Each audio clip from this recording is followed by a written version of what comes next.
Good morning from Pismo Coast Village on the central coast of California. Hope you're having a great day. It's Sunday, it's warm, it's sunny here. Sky River RV hooked us up with this Class B motorhome. It's a Roadtrek and it's been a lot of fun, but we just completed our first pretty much 24 hours on the road and it's taken some getting used to. Yeah, we're not gonna lie, it's a little bit of a change to go from a 32-foot rig with pop-outs to a 22-foot rig with no pop-outs and only as wide as a van, not a motorhome. Yeah. So, we're tripping over each other a little bit. Exactly, bonked my head countless times, but it's really great because it's all about compromises with RVs. So you're obviously losing things, but you're gaining a lot. So we thought today would just be a brief overview of what our first 24 hours have been like. I think my favorite thing so far was not feeling trapped in the RV if you don't have a tow vehicle and you can't go park in a downtown area with a big one. This one, we parked at a farmer's market yesterday, we parked at CVS, we parked at the restaurant we ate at last night. Yeah. Like super easy to park, to just continue on and be normal, have kind of like normal life. Hands down, that is the number one perk. Totally not going like, Beck, we can't go there because the RV won't fit. Yeah, or let's hail an Uber. Yeah, it was great. And also, like the motorhome, when you pull into a place, the normal verbiage that happens is, okay, I'll do the inside if you do the outside, and you gotta do the pop-outs, and you gotta put, you know, all of the hookups in, and you gotta level the jacks, and with this one, everybody has a routine. Yeah, with this one, we pulled in and we leveled it out a little bit, and we're like, okay, I think we're done.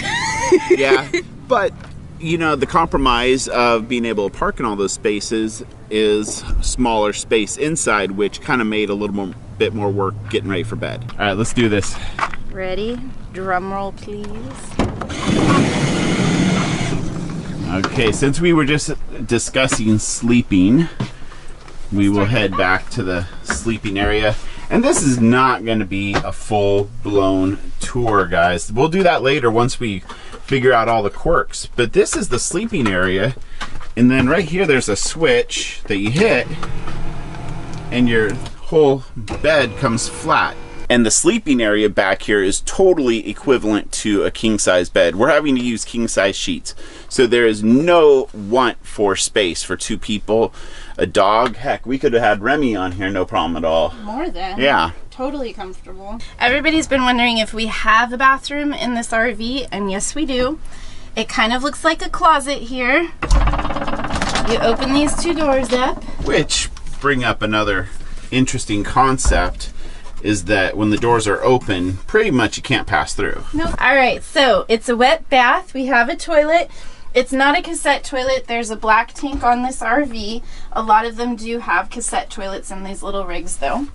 And a little bit of hang-up space. You've got a light in here, shower head, and a small sink. All right, this is the kitchen. There's not much counter space, but you're able to get more by utilizing these covers for the sink and stove. It really does cover all the bases, and the driving features are awesome. Driving this thing is like driving a car. It has all of the features that you expect in a new car, but it's also easy to handle, easy to park, easy to maneuver and back up. It's not like a great big RV that you have to be thoughtful of every move you make. All right, one final talking point before we begin our day. This is a big adjustment, and I think you need to consider it's a step closer to actual camping in a tent. Yeah, it's quite a ways off because you're self-contained with heat, but you need to utilize the outdoor living space, and I think for warm climates, this is amazing. It would pose challenges otherwise. Yeah, being from Alaska, I'm not sure that this would be as practical because we are used to being needing a space where we can go in when the weather isn't as enjoyable.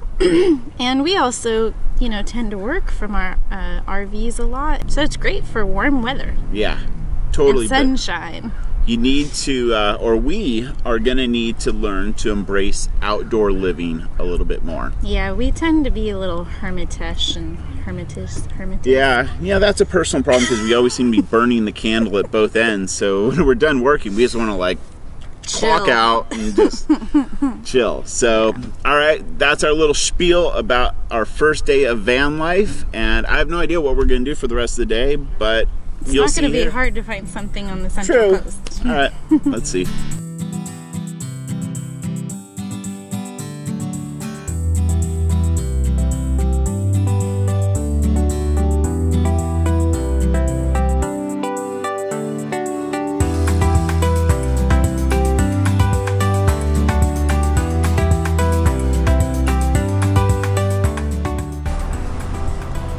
Hands down, the best part of van life is just nabbing any parking spot you wish. We are here at DePaulo & Sons, which is a great little deli in Shell Beach. Need some lunch meat to be able to make some sandwiches and a couple of other last minute items on the grocery list. Okay, well, given what we're doing here on the Central Coast, there's going to be a lot of meals out, but fortunately we have the fridge in the van, so we can like stock up on groceries so we don't have to eat out more than necessary. Okay, they make sandwiches in-house, but we'd like to make our own. So this is our choice of meat and cheese. If you're looking to just pick up a dinner that'd be real easy to reheat, they have all kinds of prepared meals. Still kind of getting our groove down in the van. One thing we really do need is just a couple of little things to help with some storage issues. The dollar store seemed like the ideal place to come for some inexpensive organizational solutions for just a few weeks, because otherwise OCD me and OCD Ben will go crazy. There's always a couple of things you need when you move into an RV. First day you gotta go grab some of those things. My mom was totally awesome and gave us like kitchen supplies and linens and stuff, so we didn't have to worry about that. Alright, we settled on the expandable square one. One last thing to pick up, we realized we really need something to help us level out, so we're going to use these while we're here, and then we'll give them to my mama so she can use them with her RV. That way they don't go to waste. We used wooden blocks in the RV for years and finally bought some of these leveling blocks back last winter. I don't even remember why now, and they are a godsend. If you don't have them, you best buy them.